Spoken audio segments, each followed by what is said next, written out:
I Good. did Horsetail hair wrap around that. Oh, I'm waiting for it to get like lost in Well, hay. good evening, everyone. I would like to call to order the regular meeting of the Milton Equestrian Committee for Wednesday, March 19th, 2025. The time is now 6:30 p.m. As I call roll this evening, please confirm your attendance. Nan Buckner. Here. Teresa Jarmus. Mac Plummer is not here. Shannon Regan Quidley. Here. Tony Rich is here. Carson Seville. Here. Julie Shannon. Here. For the record, we have a quorum. Would everyone please rise for the Pledge of Allegiance? I pledge allegiance to the flag of the United States of America, to the republic for which it stands, one nation, under God, indivisible, with liberty and justice for all. All right. I like that, for all. I'm just kidding. I'm serious. Exactly. Next item on our agenda is the approval of our meeting agenda. I would like to make a motion to amend Section 7, new business. I want to discuss CPR and AED training. If I could get a motion to approve the agenda as amended, that would be great. Motion to approve. Motion Second. from Julie, second from Nan. All in favor? Aye. And where were we putting that? Agenda In new is business? amended. Under new business. Next is the approval of past meeting minutes.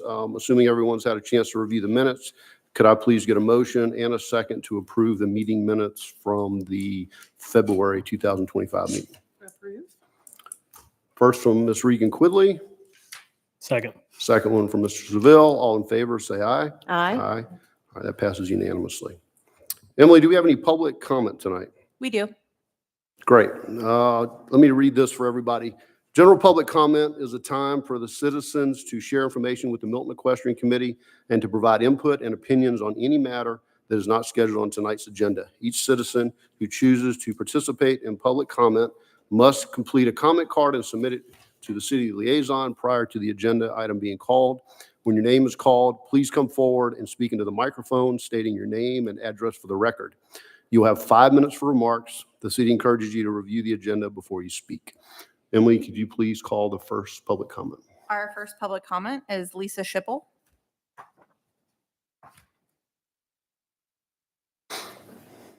Good evening. My name is Lisa. Hi. Do I tell you my address or? Please, yeah, just state your name and address, please. Okay, my name is Lisa Schipple. I'm here with Darden Couch. We live at 150 Mayfield Road in Alpharetta. We've both been residents of Alpharetta for over 30 years. Great. We we bought 2 tracts of land. They are 16430 Birmingham Highway. It's a farm property. It's been a family farm since 1932. It's been in Cuva for 15 years. We bought it basically because our intention is in the next 3 to 5 years, I hope to retire. We hope to build one house on the property and move out there. Currently, we have about 23 goats, chickens, ducks, guineas. I love the guineas. Okay. But the reason why I guess I'm here is because I heard your taped meeting from last month, and I've actually met Carson and talked to him about this farm. You all, you may be familiar with the farm, maybe not by the address, but by the fact that it's the goat farm. And it was a piece of junk. It was like, honestly, a dump with debris and trash and everything all over it. The goats lived in like 3 feet of goat poop.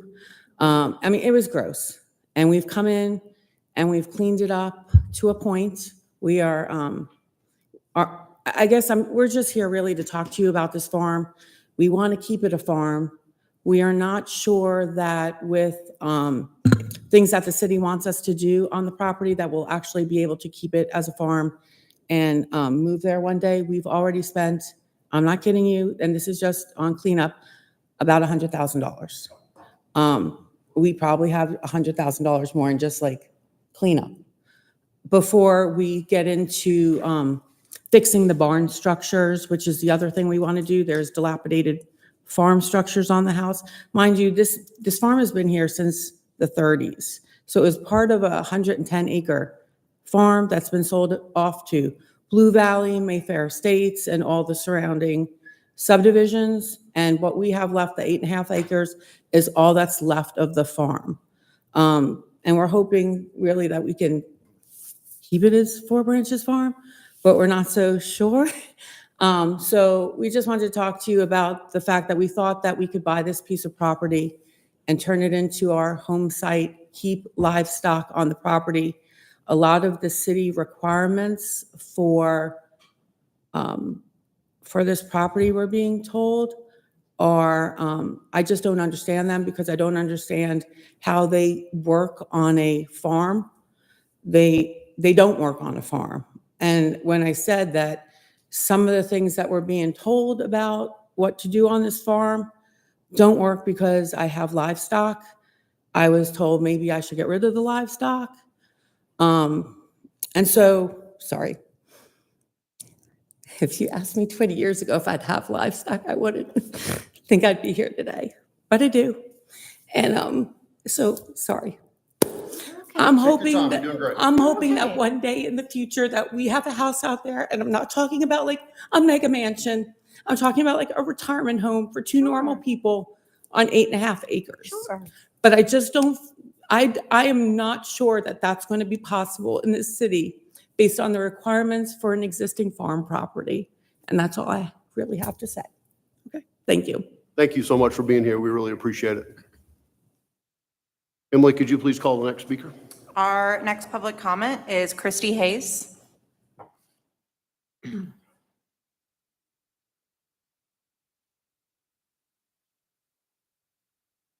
Hi, Christy. Hi. Christy Hayes, 13585 Hopewell Road.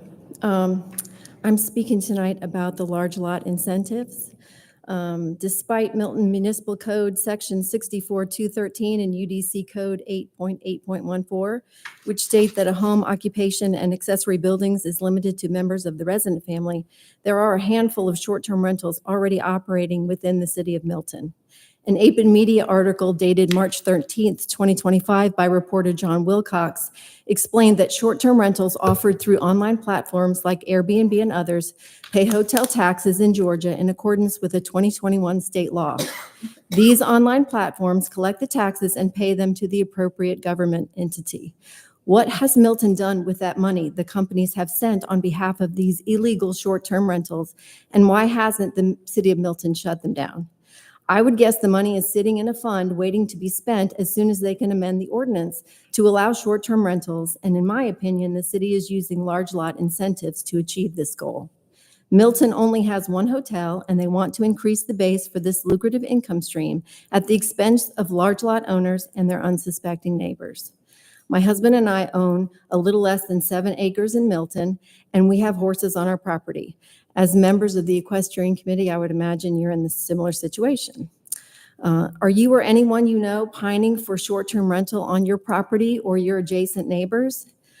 What would be the benefit of allowing large lot owners to host short-term rentals besides the windfall to the city of Milton? Imagine your neighbor hosting 2, 3, 4 groups of people per week at their property, and you share a fence line with your neighbor, and every couple days there are people wandering the fence line offering your horses at best food and affection, and at worst rocks or sticks. How can you protect your animals and your property from a constant influx of out-of-towners? You could post signs and hope for the best, but the truth is people do not respect what is not theirs. There are no smoking rules for rental cars, but when was the last time you rented a car and didn't smell the faint smell of smoke? We recently stayed at an Airbnb in a city with very strict recycling rules. We received emails before our stay that there were signs on nearly every surface reminding us to use the recycling containers. If people followed the rules, those signs and emails would not be necessary. If Milton allows large lot owners to host short-term rentals, there is no protection. And if you complain to the city, they will shrug their shoulders and tell you there is nothing they can do. If you allow this measure to move forward, it'll be a windfall and they won't want to shut that off. I implore you to stop this madness and help keep Milton Milton, which is every city council member's election season slogan. And please let the council know that you do not approve of allowing short-term rentals for large lot incentives. Thank you for your time. Thanks, Kristen, for Thanks, being here. Christy. We really appreciate it. Emily, could you call the next speaker, please? Our next public comment is Laura Bentley.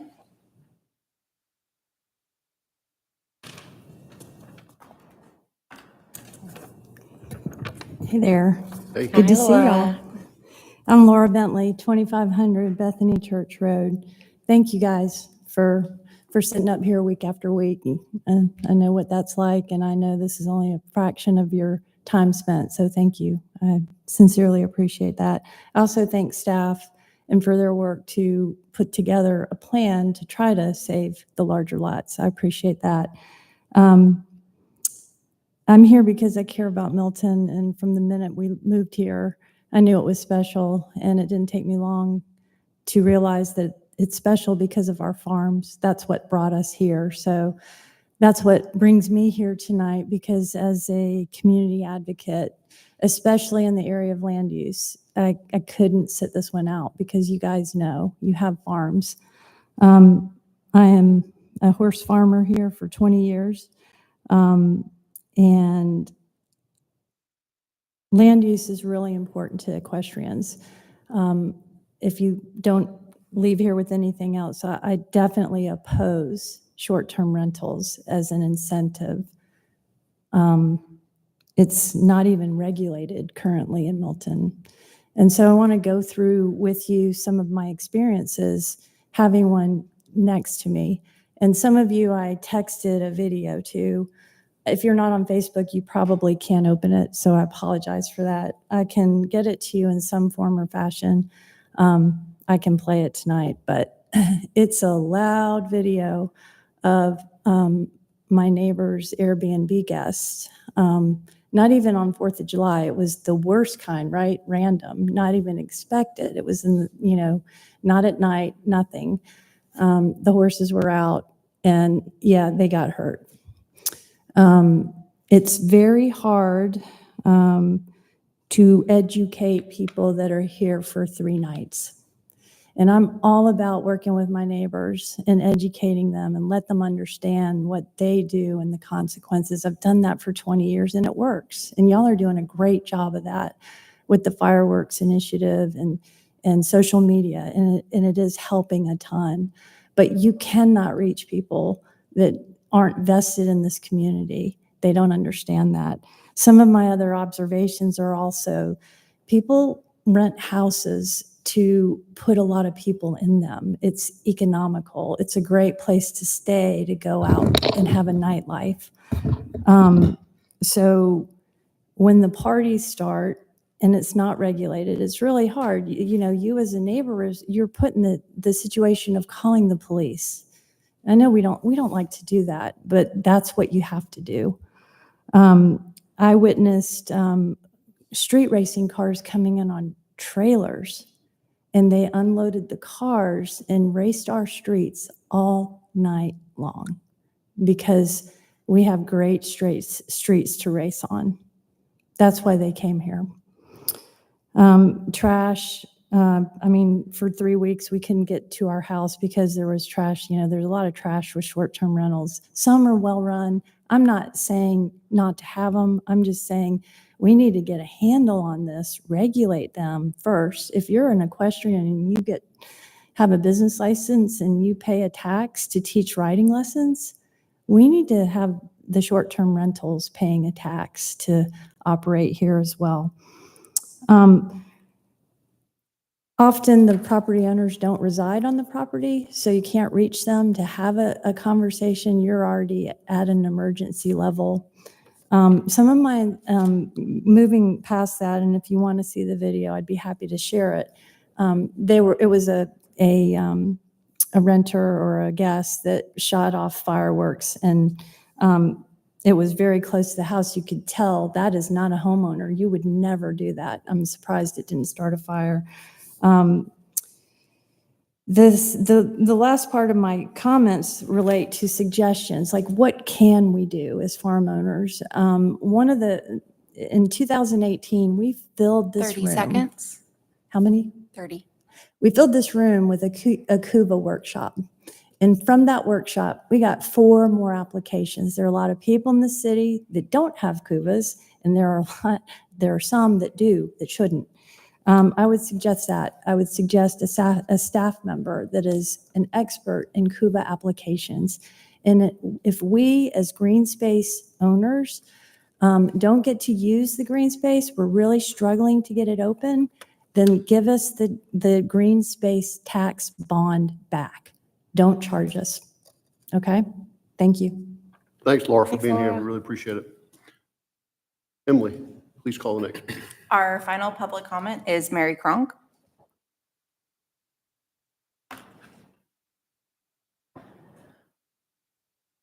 Good evening. My name is Mary Cronk, and I live at 600 Hickory Mill Lane.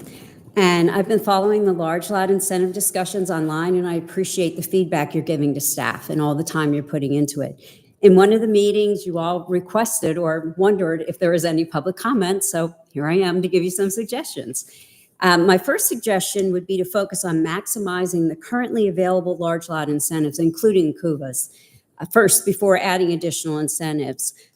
Keep it less complex for the large lot owners, but really take advantage of what's already being offered. My next suggestion is to share data, for the city to share data on how many large lot owners requested variances or permits over the past couple of years for some of the proposed incentives, such as covered or lighted riding areas and home-based businesses being allowed in accessory buildings. If the number of people requesting these is low, that's an indication that they would not be that much of an incentive and really wouldn't warrant a change to the current process and code. Switching back to CUVAs, for properties that meet the criteria, you guys know a CUVA provides a substantial tax break on county taxes, but no tax break on Milton taxes. And according to an open records request that was obtained through Fulton County, there are 133 parcels, not owners, but distinct parcels that are covered under a CUVA in Milton. 60 of those parcels are 10 acres or less. And there are 81 separate owners of CUVAs. And based on this information, there could be a pool of large lot owners who may be eligible or could become eligible for a CUVA who aren't aware of the incentive, which leads to my next suggestion. Having CUVA experts on city staff to help with the application process could be a tremendous asset to our large lot owners. Until the city has developed those experts, sponsoring a seminar like the one that led by Fulton County CUVA experts, such as the one that former council member Bentley sponsored a couple of years ago, would likely be as impactful and productive now as it was then to large lot owners. An expert can answer questions such as whether parcels under 10 acres that require additional paperwork, whether that applies to each individual parcel, or is that 10 acres of contiguous parcels that make up a property. Also, additional areas of assistance could include helping those with the CUVA understand what is and what is not allowed on a CUVA parcel, including the types of businesses that are allowed, what constitutes agritourism, and sharing the fact that short and long-term rentals are not allowed on CUVA parcels. And that would cause owners who have CUVA and short-term or long-term rentals to have severe penalties, which you guys know about. My last comments are about the short-term rental proposal. Like many other Milton residents, I have serious concerns and actually don't support short-term rentals in the city when so many other cities are having such a trouble trying to control them. Even though rentals of less than 30 days are not allowed in Milton, as of this afternoon, there are 7 short-term rentals being advertised between Airbnb and VRBO. One of these properties has 62 reviews on it dating back to July of 2022. They've apparently been operating as a short-term rental for about 3 years, even though the city doesn't allow short-term rentals. No matter how many restrictions you put on short-term rentals, placement on the lot size, number of cars, number of people, it will still come down to residents filing complaints on See-Click-Fix to get the rules enforced. See-Click-Fix is a great tool for reporting illegal temporary signage on the road, potholes, and dead animals in the right-of-way. It's not a great tool for reporting concerns about other residents' properties because nobody wants to narc on their neighbors. They don't want to create trouble and they don't want to have an uncomfortable neighborhood environment. Everyone's entitled to the peaceful enjoyment of their home without worrying about turning in their neighbors for things that aren't allowed in the city. As Councilmember Jacobus said at the October 21st council meeting, talking about large lot incentives, I'm just not crazy about moving to the country because it's quiet And now, all of a sudden, I've just moved into an Airbnb next door. No matter how many restrictions you put in place, there are people who will not follow the rules because they don't understand, or they're going to beg for forgiveness later. 30 seconds. It shouldn't be up to neighbors to have to enforce the short-term rental rules. And up to this point, the city hasn't enforced short-term rental rules without a complaint being made on See-Click-Fix. Obviously, the city has to consider all implications, and you guys have a role in that, in making strong recommendations based on your experiences, and you'll do what you can do to help keep Milton Milton. Thank you very much. Thank you, Mary. We appreciate you being Thanks, here. Mary. All right. So the next item on our agenda are staff updates. We welcome folks from Community Development. Thanks for being here.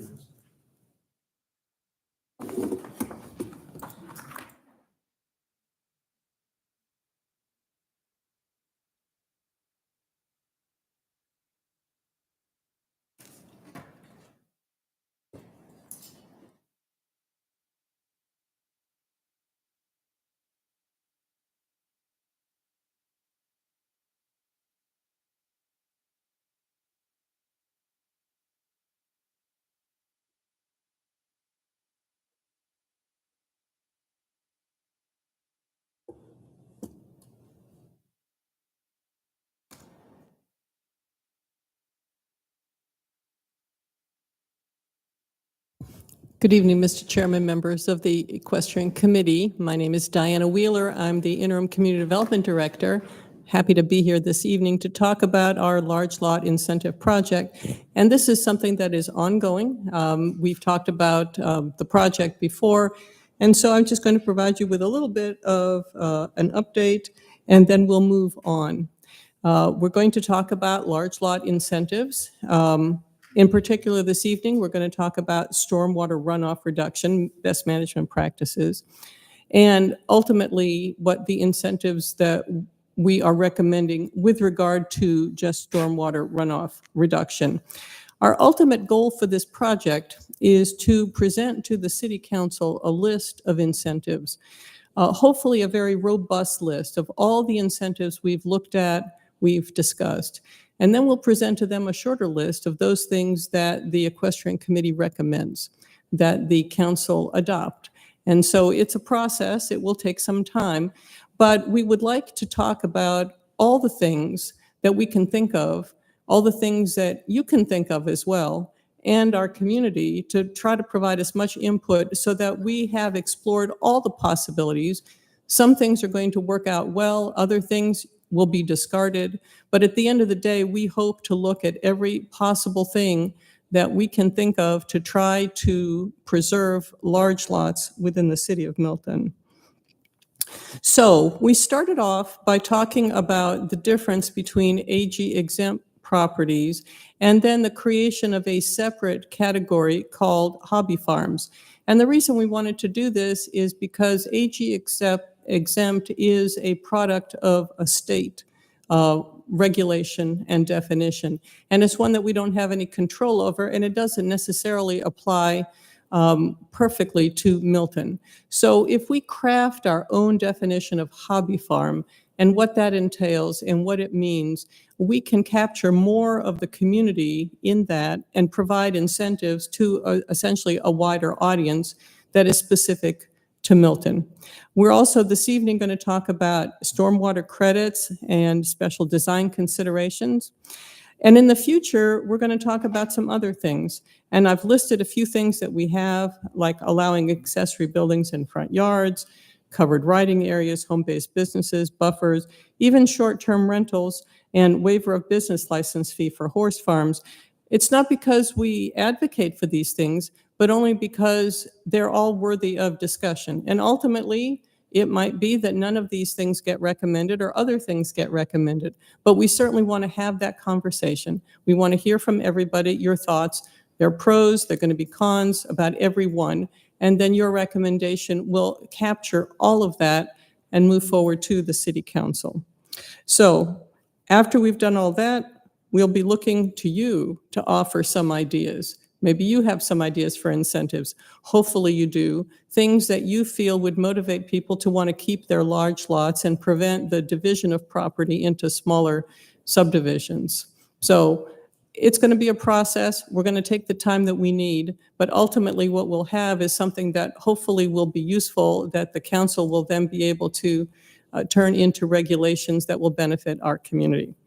So having said that, want to move on to stormwater regulations, which is the focus of our evening tonight. And for that, we have our expert, city engineer Scott Tkach, who's going to tell you a little bit about stormwater, give you some background, and then some recommendations for what we can do to provide incentives for large lots.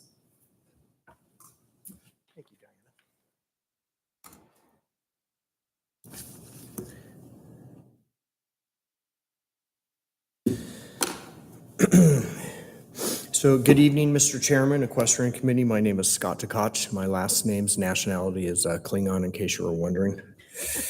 I'm your city engineer, and I'm here tonight to talk about alternative stormwater best management practices and possible incentives for large hobby farm developments. I will provide an overview of the presentation to include regulatory requirements, recommended approved BMPs, and possible incentives to reduce capital costs.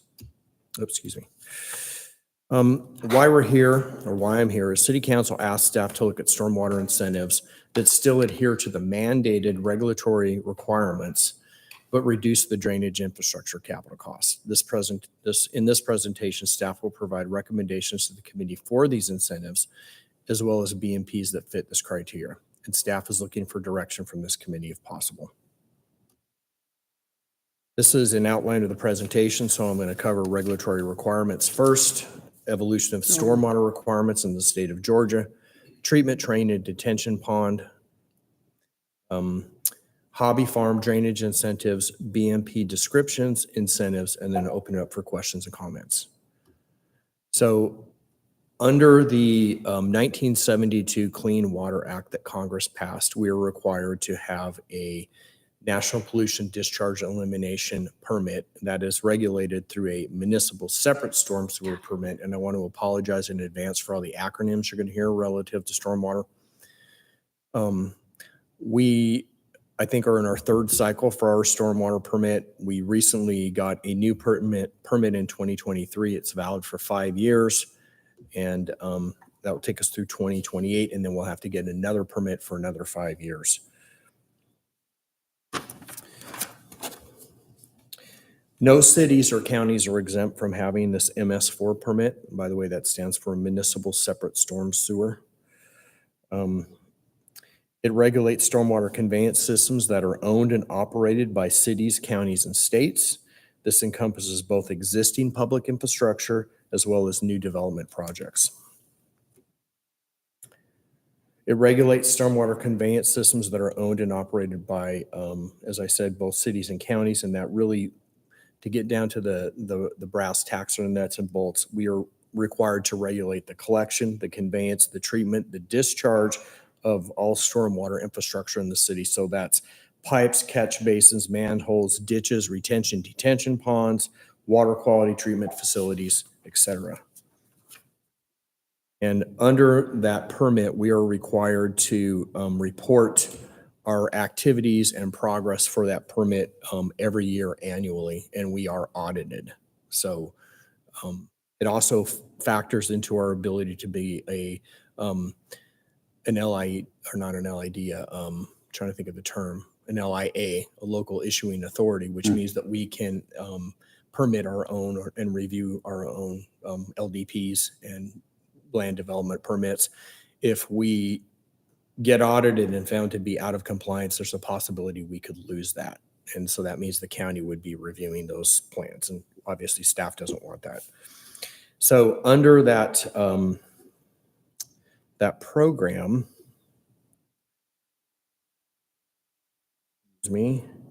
under that program, we have a thing called the Blue Book. It's the Bible that really regulates how we are to design stormwater infrastructure in the city. And so under that, again, it looks at collection, conveyance, volumes, detention, water quality treatment, discharge of runoff to any waters of the state. And all engineering stormwater calculations are regulated by this design manual. So the things that they outline in that manual, we have to adhere to. It prevents flooding and it improves water quality by treating, detaining, retaining stormwater.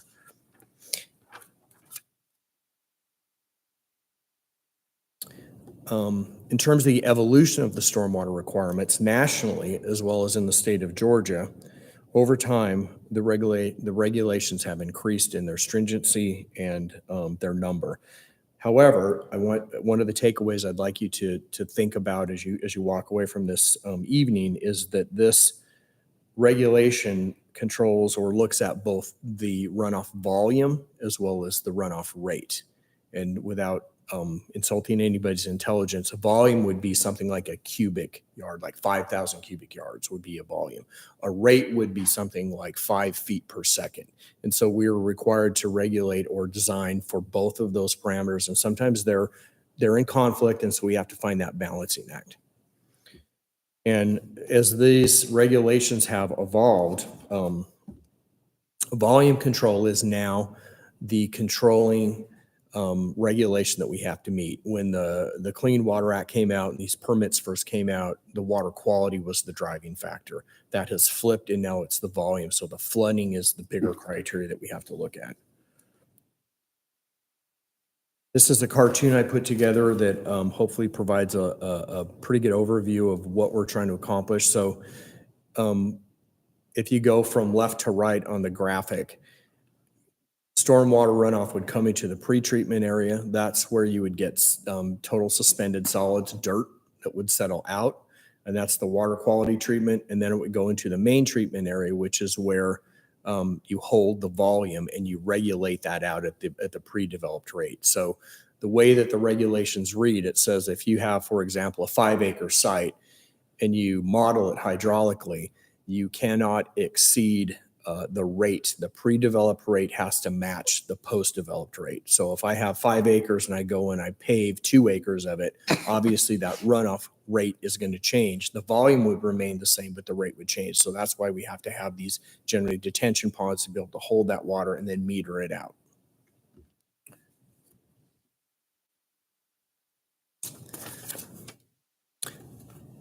There are several approved best management practices, or BMPs, that the state has approved for use in the state of Georgia. Of those, I'm recommending 4 that I think are good fits for these hobby farms.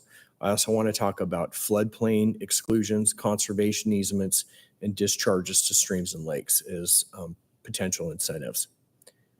The other thing that staff could do is we could attempt to develop unit costs for both above and below ground detention, as well as provide a range of values for the 4 recommended BMPs that I'm going to talk about later in the presentation. So staff is recommending the use of these 4 best management practices: dry wells and infiltration trenches, infiltration practices, rainwater harvesting, and regenerative stormwater conveyances. The next 4 slides are going to cover each of these in more detail. So the first one is dry well and infiltration trenches.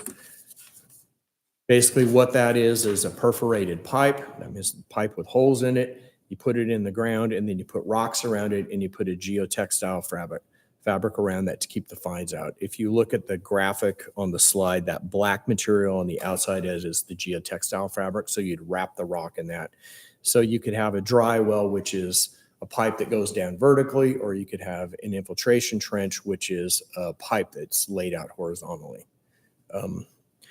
And those can significantly reduce the stormwater runoff rates. And they're generally quite a bit cheaper than detention ponds. I had a project years and years ago with the city of Vancouver where I had designed an infiltration trench that was taking about 12 acres, and it was probably 800 feet long. It was pretty impressive. What's the lifespan of something like that? About 25 years. One of the caveats with the BMPs that I'm recommending, Chairman, is that they do have a lower capital cost typically, but they do require maintenance. If they're not maintained, they will fail, and then you're kind of defeating the purpose. So that's just something to be cognizant of.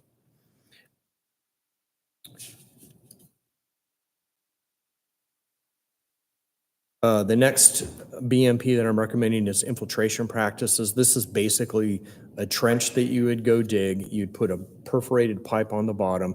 The water would come into this, you'd fill part of the trench up with either a soil matrix mix or a stone or sand. And the water would go in there.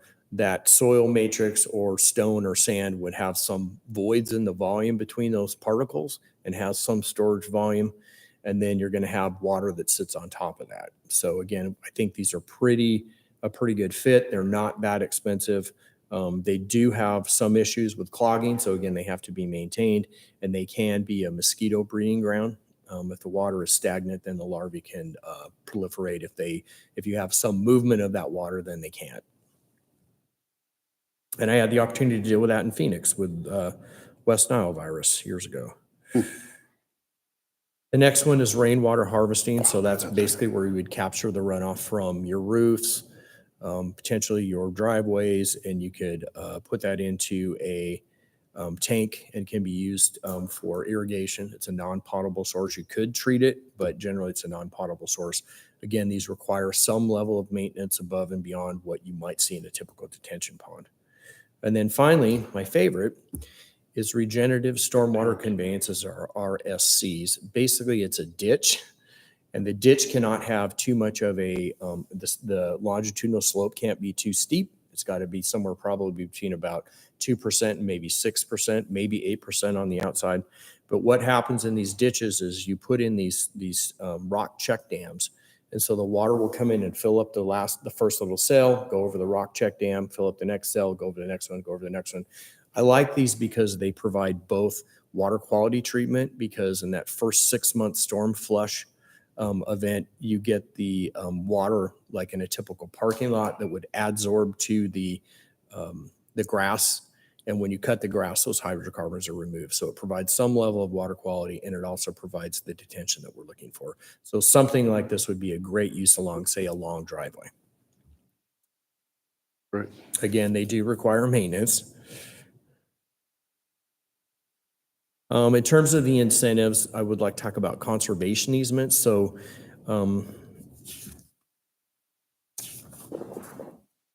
excuse me.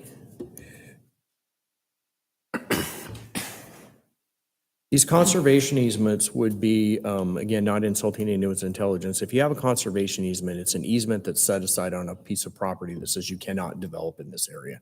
So if you had these conservation easements, it would factor into the engineering analysis and would actually, in theory, help reduce the size of the required detention or stormwater management facility, excuse me. I'd also like to offer up that I think that there's some flexibility that the city has to discharge to either lakes or streams. I'll give you an extreme example. When I worked in Seattle, I had some projects that were discharging to the Pacific Ocean. It didn't seem logical that we would provide detention when you're discharging to a water body that large. So with the downstream discharge and waiving the detention, you'd still have to provide the water quality treatment for it, but you wouldn't have to provide the detention. And you'd still have to provide the downstream analysis that would show mathematically that you're not going to flood the stream. But in theory, I think that would be a good incentive. Also, wetlands and floodplains could be exempted from the stormwater mitigation. But these wetlands and floodplains would need to be engineered, surveyed, so we know exactly where they are. A lot of times, developers want to just use a firm panel, and those can be very outdated because water moves around a lot. And so floodplains move, and they're frequently redelineated. So that would be an ask of staff. And then the director also has, per our ordinance, some ability to approve variances with alternate design methodologies. That means that if I'm a good engineer, I can take stormwater equations and I can get them to say whatever I want to based on how I manipulate the coefficients. So there's some discretion that the community development director would have to be able to look at varying some of those engineering parameters based on input from staff that would potentially lower the stormwater size, the stormwater facility sizes. So that's a lot. I'm hoping this graphic would provide maybe a little better picture. So in this graphic, what you see in red would be a typical house and driveway. So that would be the impervious area that you would need to treat. It's showing a hobby farm. You have a conservation easement that you might delineate. You could take the floodplain on the property, turn that into a conservation easement. And staff and I did a little bit of review this afternoon, and if all the stars aligned, and let's say you had a 5-acre parcel, so let's say this is a 5-acre parcel, and I delineated an acre for the floodplain and an acre for the conservation easement, it would yield an approximate reduction in the size of the stormwater management facility by approximately 20%. Let me ask you a question real quick. Sure. Not to cut in. The conservation easement, are we talking TDRs or CUVAs or what type of, define that for me? I think that would be up for discussion. Okay. I don't mean to be flippant or not answer your question, but Yeah, that's all right. honestly, I think that we're just looking at very like 50,000 foot level Okay. stuff at this point. I do want to point out that however, the site must meet the total suspended solids or the TSS reduction criteria.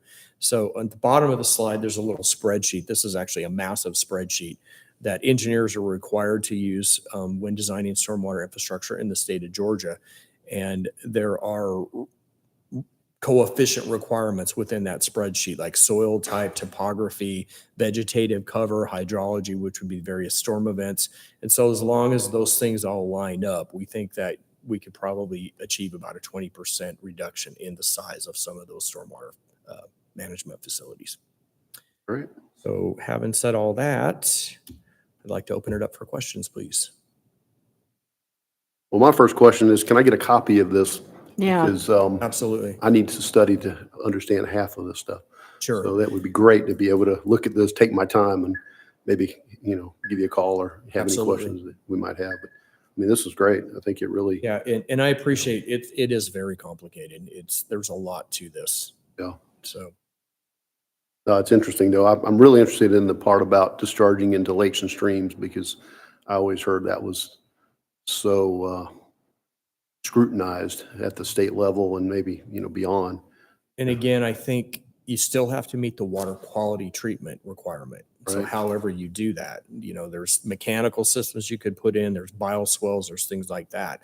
But in terms of the volume, I would make a case all day long, and I have in other communities I've worked for and won with the state regulators to say, if we can prove mathematically that we're not going to flood the lake, Yeah. why do you need to provide that? Yeah, and if the quality of the water is good as well, right? I mean, Exactly. Yeah. The other stipulation is you don't want to, that I think that criteria applies when you're close to a lake. mhm. Maybe not exactly adjacent to it, but pretty close to it. Meaning if you had a project that was developing a mile away from a lake and it was going to go through several properties, then that wouldn't apply. Mhm. Could you use a bioretention pond, but have it be a lake? And then instead of having an empty bioretention that's, fills up and then seeps through, could you have plenty of freeboard on your dam for that retention pond and still get the bio aspect of it? Because the lake, let's just say it's got 3 or 4 feet of freeboard and then, overflow and rocks and all this stuff. But could you use that for a bioretention? Because I'm just thinking, I see so many of these bioretentions that are used. I have one. It's just an empty mud pit. But if I could put that as a lake and have horses drink out of it and it stayed full, you have the watershed, I guess. I think you could if you were using it as a pre-treatment. So going back to this cartoon that I had earlier, when you look at the pre-treatment area, if you had that as I don't know what happened to there we go. There you go. If you had that as a settling pond, then yeah, I think you don't have a problem with it.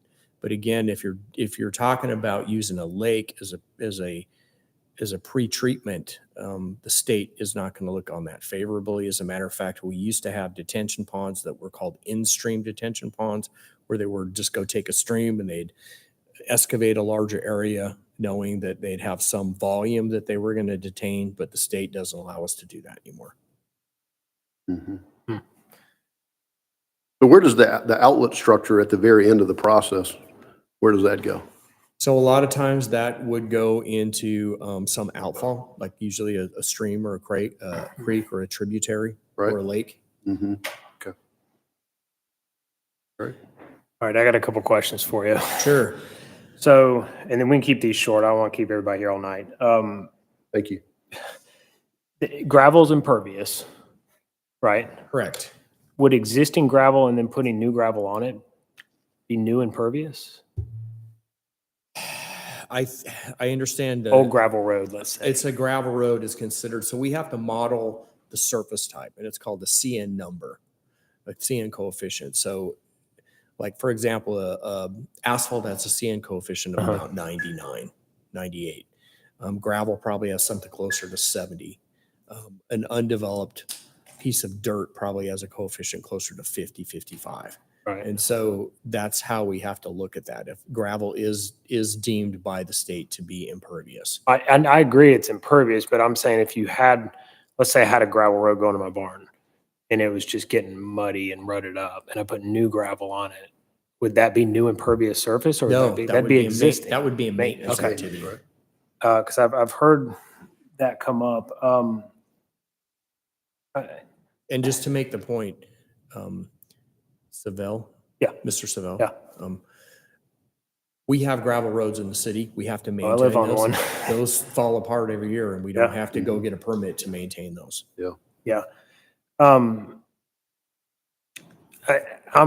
fully on board with the issuing authority thing. You know, we got to protect that because we don't want the county doing that. And I've lived through this whole process. I've gone through finding the engineer and multiple meetings and trying to get this right so I don't have a sewer drain in the middle of my pasture and trying to make it where I was planting grass this morning from where we had to move a hill so the water stayed on our property and didn't go where it wanted to on the sliver of the neighbors. So there's just a lot of, it's tough. It's tough doing this out here. How would, and I started off saying that the issuing authority we got to protect. How would an auditor look at this ag exemption stuff? How would that work if someone says, okay, I'm truly ag exempt? What do they do? That's a little out of my bailiwick. That might be a Jeff question, maybe, but I didn't know if you've seen that with an auditor The before. lawyer's smiling, so perhaps that's a question for you. Yeah. I didn't know if it's ever come up. That's all. It has not come up in my tenure working at the Okay. city of Milton, and it has not come up in my career. My experience with ag exemption is they're truly ag exempt, Right. meaning they're a commercial thing. Like, for example, my grandfather was a cattle rancher in Washington State. That was an ag exempt because he was producing a product that went to market and was sold. So And then lastly, I mean, you said, so MS4, I thought Fulton was MS4, but like a Cherokee or Dawson County would be classified. They're all MS4? all MS4s, So do they have the same stormwater requirements? they do. Even like out in rural Georgia, they have to put bioretentions in if they, So rural Georgia, you have to have a certain concentration of population. So like a city. that's what okay, it's based on That's population. where the demarcation is. So you'd have a city in there. I think it's a city under 10,000, and don't quote me on this. It's been Okay. a while since I looked at it. But I think if you're under 10,000, you have some exemptions from it. But if you're above that 10,000 in population, I believe, or whatever the number is, then you have to meet that MS4. Back in the There's day a when trigger they right first there. put the permit in, there were phase 1 communities and phase 2 communities. Phase 1 communities would be like Atlanta, Phoenix. Right.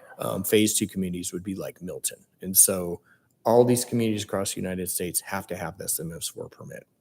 Which would have the same requirements for an LDP in the stormwater runoff? Generally speaking, I'm a licensed engineer in Washington, Arizona, and now Georgia, and Georgia is a little different. Yeah. And when Washington State, the water quality elements of the MS4 permit were driving it more, but we had a lot of endangered salmon and stuff like that, so it was a different animal. Okay. Right. Right. Good. Does anyone else have any questions for Scott?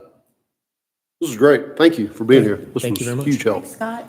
Please send that presentation. I've got some homework to do. Yes, sir, I will.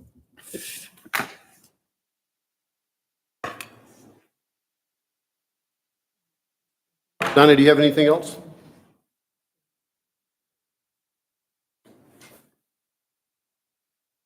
I don't have more presentation this evening, but I do have a comment in that after these presentations, it's great to have discussion, and you all need to look at this and absorb it and that sort of thing. But I will tell you, just from my perspective, this is an incentive that basically what we're saying is, as a city, we're willing to look sort of outside of traditional means and methods to accommodate a certain objective. So we would treat the hobby farms differently with stormwater than just regular subdivisions, because we're trying to achieve an objective.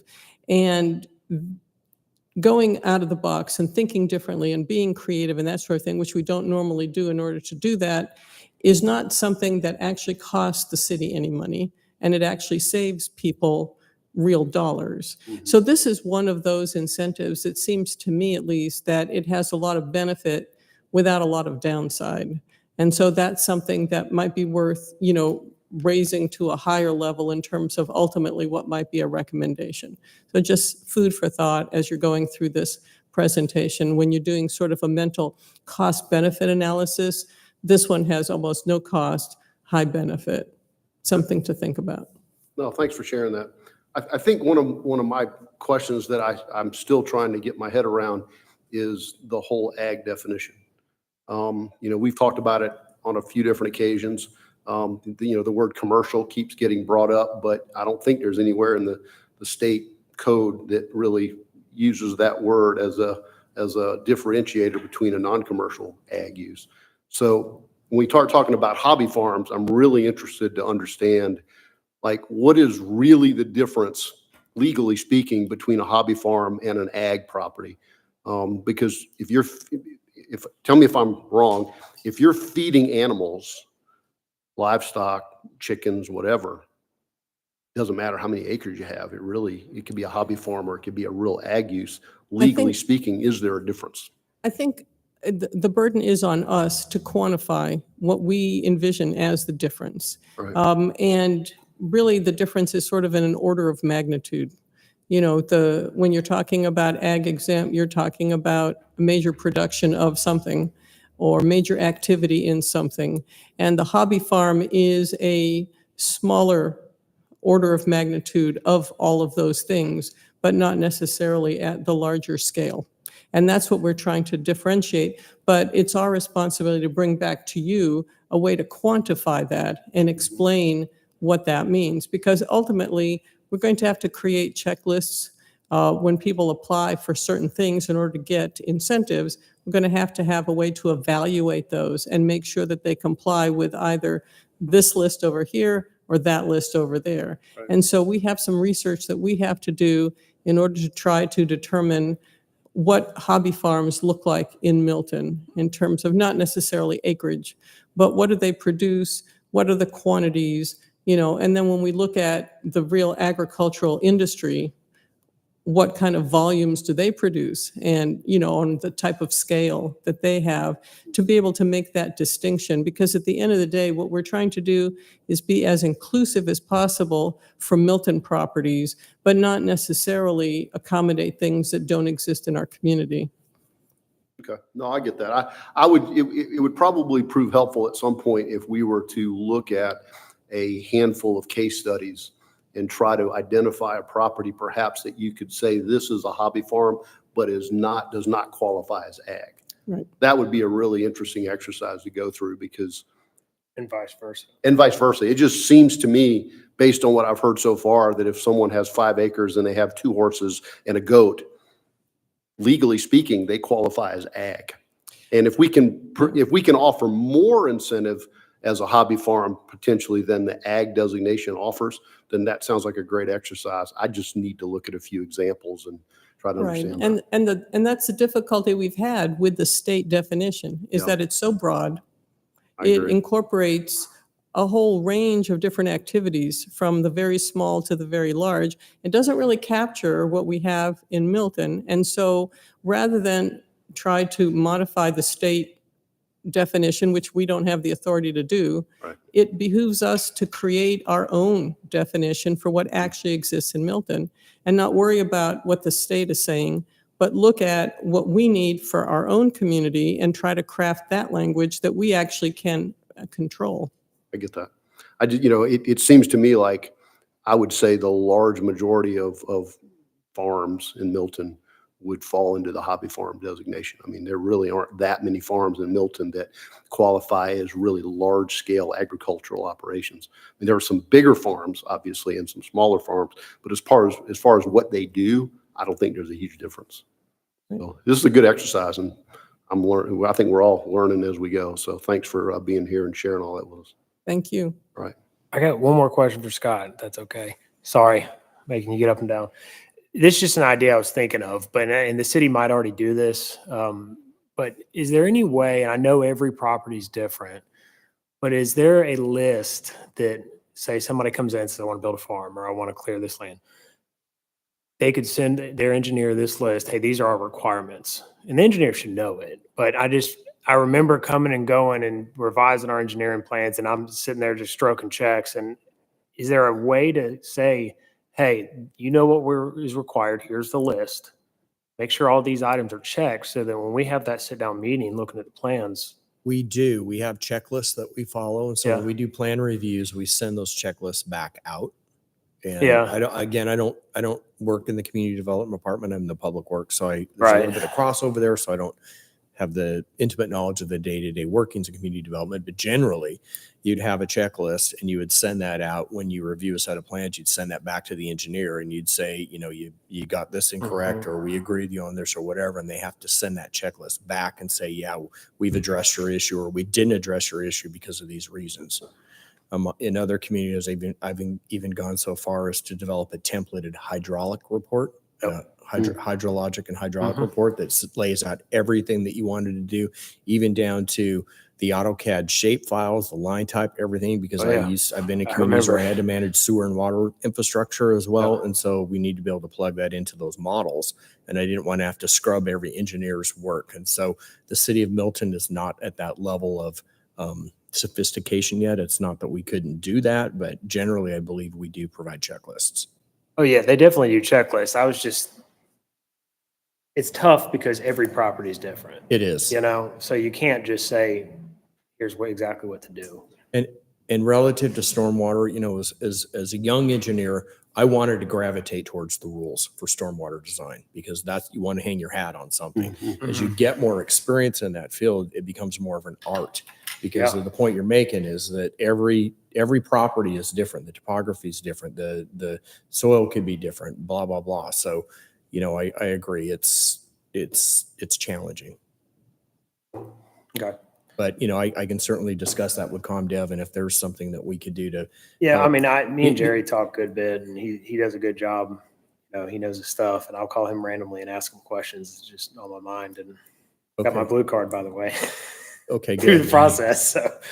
So the other thing that is available to the community is we have something called a pre-application conference. So if you want to come in, staff tries to sit down and lay out, here's all the drainage requirements, the transportation, the zoning, all that stuff. So we really encourage people to go through that process. I mean, they do a great job. It's just a really difficult task. It's not an easy fix to go clear 10 acres and put stormwater in. That's the struggle. It is. I agree. We're trying. So I know staff's trying. I've sat in tons of meetings with them. They do a great job. I'm just trying to see how we could make it easier on y'all and everybody else. So thank you for coming. Absolutely. Really appreciate Thanks, Scott. We appreciate you being here. So the next item on our agenda is new business. I added an item to that section. I was approached last weekend at the Birmingham Park Cleanup Day with a text from a gentleman that's part of the North Fulton Rotary. He and I volunteered on the Milton Fire Corps together for a couple of years. He has recently become certified to teach CPR AED training. And he had seen an article in the Chronicle of the Horse about a young lady that recently suffered a pretty massive cardiac event. And thankfully for medical personnel that were there that day, as well as having an AED that was on site and easily accessible, they saved her life. And so Steve Corey, who I'm referencing, he reached out to me and said, hey, I would really like to partner with the Milton Equestrian Committee to do some local CPR AED education and training for the local equestrian community. And I had mentioned it to Teresa and Nan. I talked with the mom of the young lady who thankfully is here with us today, and have gotten a lot of interest in trying to do some education and CPR AED training. So I'll be following back up with you guys, but my next step is just to make a connection between you all and let you guys try to figure out the logistics on what it looks like. And I'll open it up for discussion, but I think it's a wonderful thing to do. I know there's going to be a handful of these things. Wills Park is going to be involved in doing a couple of them in the weeks ahead at the CPR school in downtown Alpharetta. But I think there's going to be many opportunities, not only to do some training, but to promote the idea of every barn and riding facility to have an AED on site and teach people how to use it.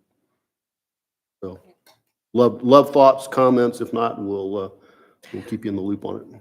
I think it's important to note that they were in the right place at the right time. They were at Foxley Farm in Venice, Florida, who had the AED equipment. I think you'll be hard pressed to find any local stables that have an AED. Julie probably does, but No. but the reality of it is that the young woman would have died had she been at home. Yeah. She had gone over 2 jumps. She was on her way to the 3rd jump. She's 14 years old and had a heart attack. So it could happen to anyone. And I think it's probably a bigger issue too, that we involve local barns and local equestrian people. I agree. I agree. I think every barn, I got it. it. Yeah. You guys may remember our last meeting where I had Mike Gelb come and talk about Mhm. emergency preparedness. Right after this happened with Ryan Hazelton, he sent me a picture of his barn wall. Has he got one? He's got an AED, and I was going to share. He's the only guy I know that's got a snowmobile in Milton, so clearly he's got Well, to he have has an AED in everything. it. Or- He's you know. got T-layer equipment for crying Yeah. out loud. So I think it would be really nice if we could push all the local barns, and Patchwork needs to have one, and She even, Lindsay and I even had a conversation about, they're going to be trying to create some sort of a nonprofit to raise money to donate AEDs to facilities if they can't afford to buy their own.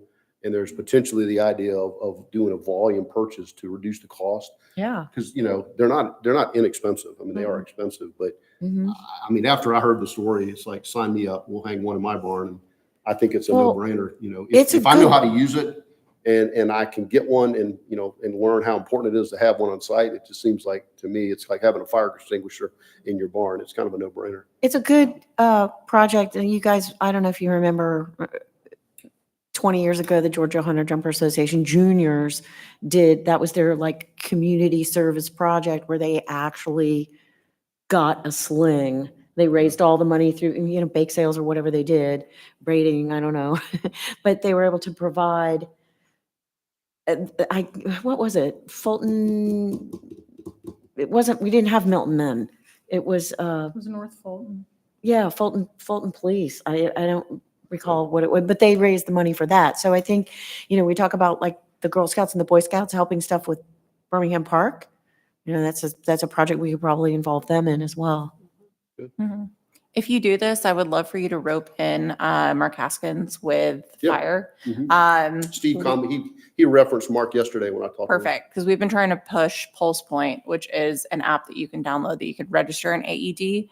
And should you be in a situation where you need an AED, you can also request it and be able to pull the map up on your phone to see where one is located. Wow. And if someone is in the vicinity that knows how to use it. So I would love for that to be kind of a part of the presentation and the discussion as well. That's great. It's great. Wonderful. So anyway, stay tuned. There'll be a lot Great. of conversations to come. Hopefully Thanks, next month Tony. we'll have a better update for everybody.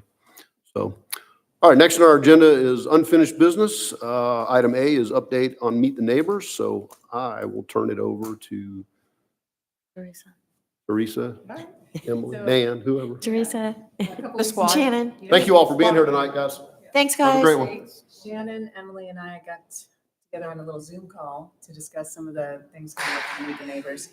And we already have music lined up. So vendor applications have gone out. And we have foot jumps for activities for the kids and still some arts and crafts. So last year. The list of vendors, that has gone out, and that's due by the end of the month. for Mhm. people who want to come. Into and next join. week, I think, So yeah. I haven't had an update on that. But We one of the currently have things- 16 who have applied, so we're doing well. Okay, and then one of the things we were talking about is the T layers there, and is there something that can be done, a schedule? Like, so we can say at 9 o'clock, be there for this presentation, at 10 o'clock, they're gonna do this, at 11 o'clock, they're gonna do it. And so it's like, there's a little more organization or something to it. So then what would those activities be? Well, T-Layer is obviously one. You Yeah, could, so you at could least we schedule say that. At like, at this time, it's gonna be this. I think you could do Something two else. T layers. Yeah, Remember, did we I think last you year? need to do two, and I think what you should do is get a sandwich board and right at the entrance, have T-layer demonstration, 10:30, 2:30, or whatever the times What are the are. hours? or Remind me again? 10 10 to to 2. 2. 10 to 2? Yeah, Yeah, you 10 do to one 2. at 10:30 and one at Right. 1:30. But to Teresa's point, I agree. I'd love to be able to build out the schedule that at 10:30, it's a T-layer demonstration. At 11, it's a grooming demonstration. At 11:30, Mhm. whatnot, and kind of be able to schedule activities to give people a reason to stick around for the whole time. Absolutely. It's a great idea. Yeah. We could haul a couple horses over there and have the farrier show up and shoot some That's horses nice, over yes, there. I like for Yeah, people but to we watch. never seem to be able to get I wouldn't bring my anybody. farrier. He's pretty crotchety, so he probably wouldn't most of know. them are. Yeah. Yeah, there's not anybody that Get wants that guy to. Morgan, whatever his I last name is. tried he's so looking hard for- last year to get a farrier, even just like, Oh, mine's. even like Nick, Tell your who horses hardly somewhere else that day. is Yeah. ever busy. but There's a horse show that day too, so that's, that's a. I think it's a great idea, though. Yeah. Wells Yeah. Park But that so, day. but what we need are actual ideas. Ideas. And grooming, I think grooming's a good one. See, grooming, that would be fun. So Kids would love easy. to see that. And so who would do Couldn't we it? tie in, what, is it Barefoot, right? Who's coming? Barefoot Ranch is Barefoot. doing the pony rides again. Could they do the grooming? Are they gonna have a horse or just the ponies? I'll pull up their application. Maybe real they quick. They had a couple horses last year, didn't they have 3 or 4 I last think year? they did, so Mhm. they Yeah. could maybe Yeah. do that. I've never met somebody that don't want their horse brushed on, so if you see mine, I'd be happy to have you groom them anytime. you want. Exactly. Mhm. So I think that's a great idea. I do think the farrier idea is a pretty good one. We just got to figure out who the farrier is going to be. And, even if you, I don't know, maybe you have 2 farriers and they do two horses leave and then another one comes They're in. not gonna give up their Saturday business to do it, that's the problem. But if they had a scheduled time, so that'd only be there for half an hour. Yeah. Maybe They'll have 4 horses there. 4. I think it's perfect for the grooming. I think we could explore it. I think that's cool. And what about that, we talked to that artist that wanted to come and do that burning wood thing? Yes, I haven't heard back yet, but I'll contact them again. That would be awesome, because they do a demonstration and he makes art, horse art, but he Mhm. burns it into the wood, so it would actually be an exciting demonstration. You know what you could also do? Georgia Equine normally comes every year, Laura Maloney. We could get her to doctor on a horse somehow. I don't know what she'd do, give it a physical or, Uh-huh. pick its tail up and check its temperature. That'd get the kids all grossed out. She's brought her dental floating equipment in the past Yeah. and has a horse skull, because it's really hard to get a horse there. But she has done kind of a demonstration for the people that come by. Yeah. But I'm just saying, on if, what you know, horse you teeth could floating give is a all horse about. you could vaccinate, I don't know, vaccinate a horse. You could, I don't know what you want to do, do the strangle thing up his nose. I don't know. I could That call can my be dentist and have rather him come float volatile. teeth. I'm just saying you could there's all kinds of thoughts, throw the net out there and see who we can get to say they'll do it. And then, yeah. Right? Mhm. Or even the local stables, I was thinking of someone, but I mean, I guess there's room enough for somebody to ride. But if somebody were looking at the differences between the different disciplines or something, I just don't know how much Yeah, I don't know. demonstration. Well, I the good think news is there's a there's lot of space. We don't use, There's liability there, there's city liability there. It's hard to overcome that. yeah, you'd have to, Because you have to have your insurance certificate and it has to be for, X amount of dollars. There's always been that kind of stumbling block there. I we got over agree. It more would last be, year than any year yet. Yeah. I mean, you had pony rides last year, right? I mean, we've never been able to pull that off. So I don't know, you guys managed to get the city to sign off on that from a liability. They had perspective. insurance, didn't they? well, they're a bona fide 501c3. They've Mhm. been, Yeah. doing riding for the handicapped and Special Olympics and things for years. So they have all that insurance Yeah, that they can provide that I'm certificate. sure So I vets think, they're fine. I mean, they wouldn't have, they wouldn't, if the vet gets kicked and yeah, that's their fault. right. Same with the farrier. So. Well, talk to Laura, see if she wants to come, or see if Well, she wants to do I'm something. sure she'll come back. She hadn't missed one yet. Have you sent Dr. Maloney Georgia I- Equine Veterinary Services? Anybody who was there last year Yeah. received an invite. She is all, I mean, Have you heard from Windsor? every time I've ever invited her to come to an Kathy? event, like we did that Kathy bonfire Kenny? thing, and they're like, yep, we'll be there. If we tell her we want her to do some sort of examination on a horse Georgia and Equine's demonstrate there. something to whoever wants to watch it, I bet she will come up with, Oh, that would be good. oh, good grief. She'll bring her x-ray machine out. I mean, she'll do all kinds of stuff. Georgia Equine has submitted an application. Windsor has not. Okay. So that on that same note, Windsor if County? I'll resend you guys the application, if y'all can. They were the only lesson Just push to program your that came friends. last year, Lesson program. the only riding academy, Mhm. and that's I the think problem. Jade Stables was there. I think Jade was there. Was Jade? Yeah, was Jade was there. They were. Okay. Mhm. I don't know that they have lesson horses though. Yeah, they did. Okay. My daughter read there. Okay. Anyway, Yeah, this is she was awesome. there I love the last year. schedule idea. Mhm. I think more people more events are options to get people's attention. I mean, all the booths and stuff with the crafts and things for sale, I think is great. And that really gives people things to see. Mhm. But the more people can see hands-on things with horses, I think they're going to really. Mhm.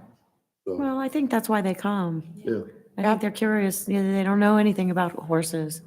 This is for them. bring your lady with the driving. What's her name? She moved. She lives in Aiken now. Oh, that's a long trip. Okay, we got to Yep. come up with a better option. Yeah, and she's FEI level, so she's in the middle of her competitive thing right now.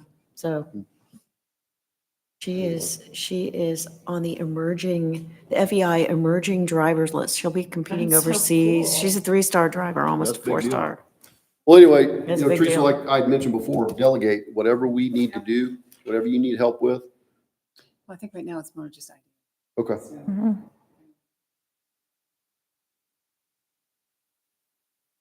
Otherwise, I think it's rolling along. It is. We also I've hired a parking company, like an actual parking company to help and facilitate Oh, yeah. parking instead of having scouts out because it is an issue every year. So Yeah. at least we'll. Especially if it's going to be raining. We didn't have any Exactly. cars get stuck last year, did we? No, it was pretty dry. I think Tom got no less than 30,000 steps in that day, just sprinting back and forth. So Yep. we'll have 4 people on site that will be directing parking. Direct traffic. I mean, like just park over there somewhere. Yeah, exactly. And Yeah, first almost. responders are going to do the grill burgers. and Yep, hot they've dogs already and- signed on. Awesome. And then We need to get them a propane tank. That was a big to do last year. They didn't have any propane. oh yeah, we've worked out a whole system. Got all They that do worked out. our 4th of July events and things like that. So John's a huge help. He Cool. meets us at a bell. We get him plenty of propane. Easy peasy. We're also going to add this year, and I've gotten a few bites on it, fortunately, doing a vendor bingo of sorts that you'll go to different places. We'll give them a stamp. If they stamp off on the bingo card, you're entered to win a prize basket. We've had a lot of companies say, yeah, I'll donate swag or a gift card or something to go in that to encourage people to go talk to more people and talk to more vendors. And then I'm trying to think if there's anything else. Might be it from my standpoint. It's rolling. I'll need some heavy lifting help. Yep. On my All calendar. of you, but we'll need to get the generator over there. Okay. We have ramps. It's easy, but Say whatever you need. okay, you got it. We'll cover you up. All right. Anything else? I think so. If not, we will go to the next item, which is discussion of the MEC update to council. So I don't have a whole lot of update. I did, Emily did send a copy of the presentation out to everyone. We're gonna have to revamp it a little bit this year just because we're not doing subcommittee updates again, but we'll come up with a couple of, key, obviously large lot incentives. We'll discuss that and we can just talk about some key accomplishments and initiatives for the year. So What was the date on that again? April 21st. April Mhm. 21st. So when's the We're mock Are you due? sure? Week before. The April I thought it was May. 14th, because I'll present on the 15th. April At the work 21st. session. Wow, I thought it was May. So we've got, about three plus weeks to submit the Yeah, the mock-up. 21st, April And then 21st. we've got an extra week and then the presentation. You got it. All right, well, now that we're, have a little more under. I was the- about to say now that there's a bit of a Yeah, now there's a little more sense of urgency. Mhm. Whereas before it's like, oh, we got plenty of time. Right. So, all right, any questions, comments? We'll keep going. All right, next item on the list is update on HB 614. I added that. I had some great conversations in the last couple of weeks and some correspondence with our mayor. And HB 614, which you all may know, was the firework ordinance that was sponsored by Jan Jones. She actually got it passed through the House, which is a pretty big deal. Yep. And now it's in front of the Senate. And I pulled it up today and they're like in discussion or whatever. But the whole idea is that it would prevent fireworks from in close proximity to certain facilities that either house equines or house supplies like hay and shavings and things that will catch on fire. So I'm actually really positive and excited that this thing is tracking forward. So like we just got to get it through the Senate. And I think one of the things that I would encourage our members of the committee to do is, I don't know if anyone here knows Senator Beach, Brandon Beach, but he is our senator, local, lives in Alpharetta. But I would like and request that all of our equestrian committee members reach out to Senator Beach, either by phone or on an email, and respectfully request his support to get this thing passed. So that needs to happen ASAP. I started drafting an email to him a little while ago. So BEECH or BEA? BEACH, and I'm more than happy to send his email address. Yeah, his name is Right. Brandon Beach. Yeah, Brandon Beach. So anyway, my hope is that we can, get, I feel like he's supporting it. I don't know Senator Beach, so I can't speak firsthand on that, but we need to get this thing passed. So it sounds like it's tracking that direction. So very positive about that. That's awesome. Yep. Yeah, that's great. Good work, I'm Tommy. looking forward to seeing that's if we cool. can click that off. Any questions or comments on that? Otherwise, if no one has anything else, I will be thrilled to take a motion to adjourn. By Dr. Jarmus, second. By Ms. Shannon. Perfect. We are adjourned. Thank you all. That's good. Thank you.